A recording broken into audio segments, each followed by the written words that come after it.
Franco లేకపోతే ఇంకేమంటారు కదా, అవన్నీ కాదండి. ఇది నిజంగా తెలంగాణలో జరిగిన అంశం.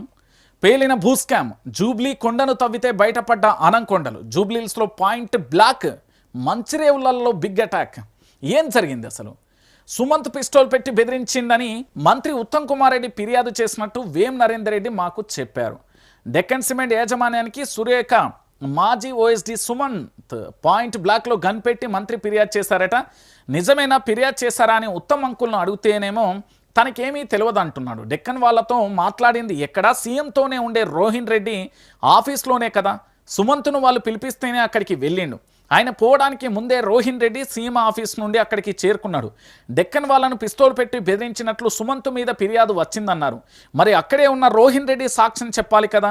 ఈ వ్యవహారంలో రోహిన్ రెడ్డితో పాటు సీఎం కూడా రావాలి. మంచిరేవులలో దేవాదాయ శాఖ భూములలో ల్యాండ్ టు ల్యాండ్ ఒప్పందంతో రోడ్డు వేసేందుకు ఒప్పుకొని ఆ శాఖ మంత్రిగా మా అమ్మ సంతకం చేస్తే సీఎం ఆ ఫైలు ఆపిండు. వాళ్ళ తమ్ముళ్ళ కళ్ళల్లో ఆనందం కోసమే ఈ పని చేసిండనేది ప్రధానమైన అంశం.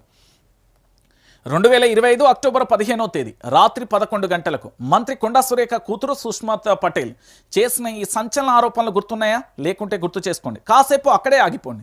ఎందుకంటే సుష్మిత మాటలను పట్టుకొని తీగలాగితే మంచిరేవులకు సంబంధించి పూర్తి స్థాయిలో కూడా కదిలిన అనకొండ. అంటే పేదలు వ్యాపారుల హౌసింగ్కు సంబంధించిన సొసైటీ బిగ్ బ్రదర్స్ ఎవరి గేమ్ వారిదే. డెక్కన్ సిమెంట్ లాబియింగ్ ఓఎస్డీ వివాదంతో మొదలైన ఎపిసోడ్. డెక్కన్ అక్రమాలపై సెటిల్మెంట్ కోసం రంగంలోకి ఓ ఛానల్ ఓనర్. మంత్రి జోక్యంతో బ్రేక్. ఆ పరిచయంతోనే దేవాదాయక భూములపై పైరవి. 30 ఫీట్ల రోడ్డు కోసం ఎండోమెంట్ భూమి ఇచ్చేలా ఒప్పందం. ఆ భూమిలో రెసిడెన్షియల్ టవర్ కట్టమని సొసైటీ కోర్టులు వసూలు. రేరా అనుమతి లేకుండానే ఫ్రీలాన్సింగ్. జెండా ఊపిన మరో మంత్రి. బిగ్ బ్రదర్స్ రాకతో అడ్డం తిరిగిన కథ. ఆ తర్వాత అనూహ్యమైన